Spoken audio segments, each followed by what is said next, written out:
Hi. So tomorrow is October 1st, so you know what that means. Halloween month. So excited about it.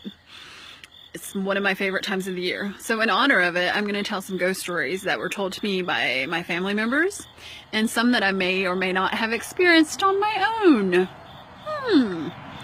Anyways, the first story is the story of the Banshee of Jett's Creek, Kentucky. So some of my Facebook friends will know where that is. Some of them still live there. This is the story told to me by my grandmother that was told to her by her grandmother. So it's safe to say it happened in the late 1800s, maybe early 1900s. So it was a time before automobiles, so as you hear driving by, right? So people drove horses. People rode horses, and this was the case one night when one of the men in the neighborhood had been out drinking some moonshine, getting all torn up, and leaving his poor wife at home to take care of the kids. So he had started down the holler road. It was deserted, quiet. He couldn't hear any insects. Not like that. And the moon was full. It was about 2 in the morning when suddenly he felt a presence jump on the back of his horse. So he started to look around, but he couldn't because the creature had sunk its claws into his arms, holding him in a vice that he couldn't escape. So he continued riding the horse. What else was he supposed to do?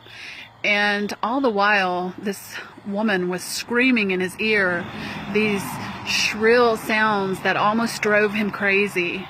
Finally, he made it to the river's edge, and he just knew that she was going to drown him. But she jumped off, and so he was able to ride across the river and get home. So he told people the story, and they laughed at him. They called him a drunk. And so a few months later, another neighbor had done the same thing, been out carousing, drinking moonshine, and Banshee jumped on the back of his horse, screamed in his ear, put her nails into his shoulders and arms, jumped off at the river's edge. So I asked my grandmother, I said, "Grandmother,